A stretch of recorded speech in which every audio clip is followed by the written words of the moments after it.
Good evening, I'm Prasad and this is KiniNews. At work to knowledge, I read a message. Usually I just reply by saying, noted. One word, 5 letters, it's really simple. But the Prime Minister's office, on the other hand, sent a 3-paragraph statement this evening, basically to say the same thing. A day after the young di-Pertuan Agong decreed that Parliament should reconvene as soon as possible, the Prime Minister's office issued a statement to acknowledge the King's views. The PMO said during multiple audiences granted, Prime Minister Takiyuddin Hassan had informed and advised His Majesty on several issues, including the management of the COVID-19 pandemic, the enforcement of the emergency ordinances and the reopening of Parliament, among others. The PMO added that the government will take the necessary steps to follow up on the views expressed by His Majesty based on the Federal Constitution and existing laws. Yesterday, Istana Negara issued a statement explaining the Agong's views for Parliament to reconvene in order for MPs to debate the National Recovery Plan and the country's COVID-19 response. Meanwhile, in a separate statement, the Conference of Rulers decreed that the emergency should not be extended beyond the scheduled August 1st expiry date and also urged Putrajaya to reconvene Parliament. Malaysia needs a free press more than ever, and being an independent media outlet can be tough. This is why we need your help to help us continue doing what we do. Click on the link in the description and find out how you can contribute.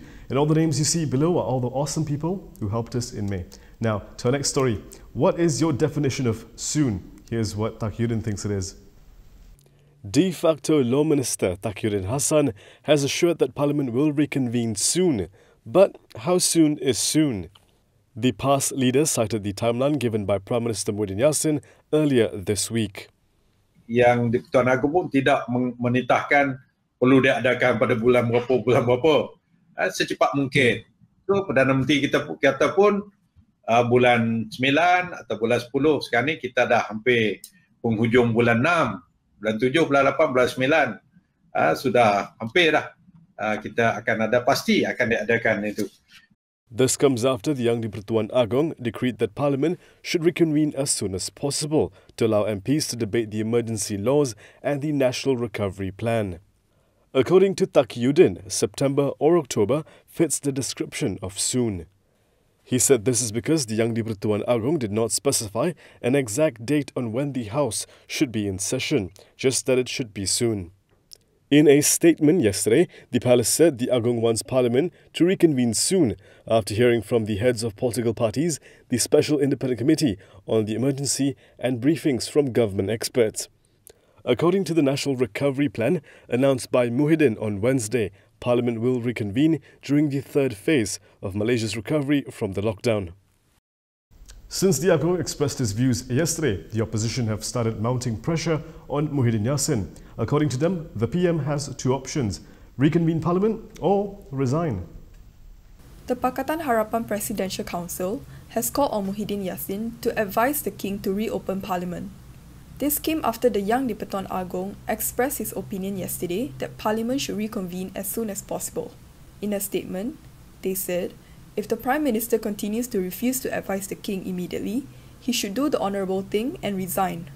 They added that if he continues to delay or give excuses to postpone the reconvening of Parliament, it does not only mean that he is sidelining His Majesty's views, it also gives the impression that the Prime Minister has lost confidence to continue leading.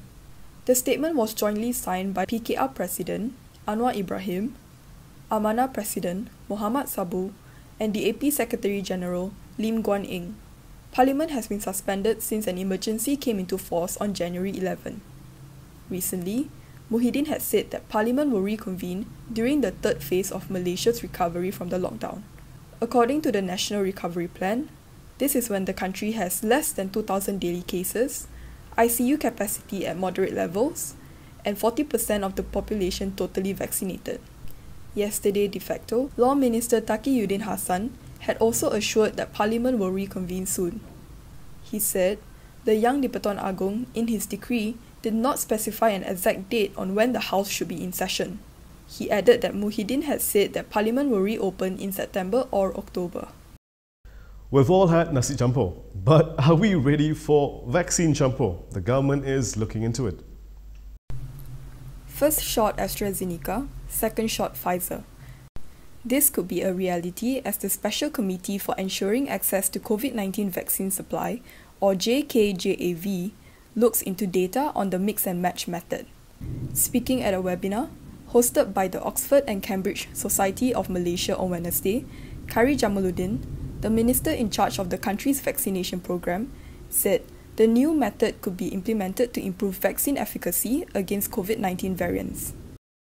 At last week's committee meeting, the technical working group that's chaired by Dr. Kalai, who is the director of the Institute for Clinical Research, presented a paper on heterologous vaccinations, which is essentially using two different vaccines to boost the efficacy against different variants.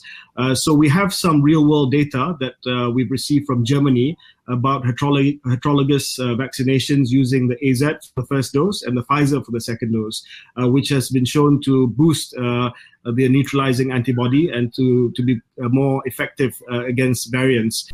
Though Khairy said the government will not make a quick decision on this before getting more data, he appeared optimistic about the chances of the mix and match method. So we're watching this very closely. We don't want to make a decision, quick decision on this before getting more data. The data points are coming in for heterologous vaccinations.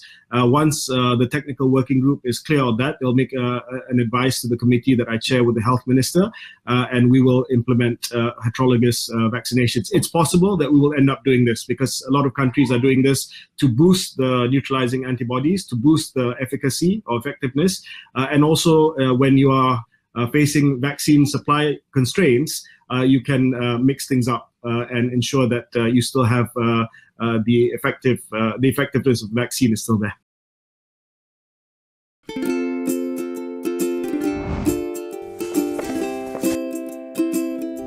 Shellfish, red meat, and beer. If you love indulging in these foods, you may end up with high uric acid level in your blood. These foods consist high level of purine, a substance that will eventually break down into uric acid and be excreted through our urine. It is recommended that the amount of dietary purines should be kept between 600 to 1000 milligrams per day. Having too much uric acid in your blood can cause attacks of gout. It can also cause kidney stones and blockage in the kidney. The crystallization of the excessive uric acid in your blood can be eased by reducing purine-rich food to only 100 to 150 milligrams daily, maintaining a healthy lifestyle, and consuming urinary alkalinizer like Ural. It consists of sodium bicarbonate, citric acid, and sodium citrate that increases the urinary pH and solubility of uric acid to prevent crystallization. Best of all, it's lemon-flavored and sugar-free. Ural, effective urinary alkalinizer. Neutralize your uric acid problem now.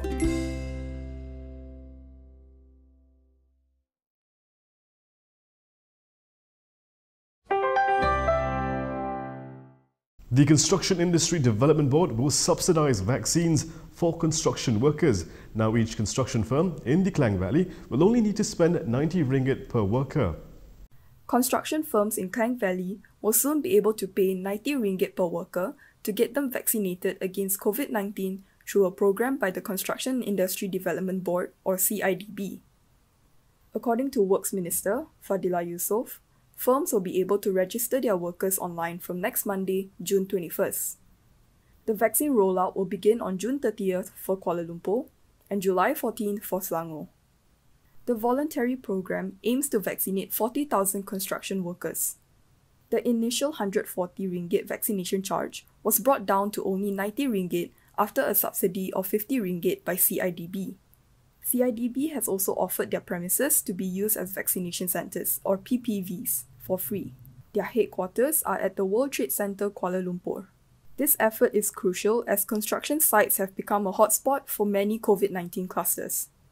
Previously, the government had announced that several ministries have been empowered to decide which industries are eligible for paid vaccinations under Phase 4 of the National COVID-19 Immunisation Programme, or NIP.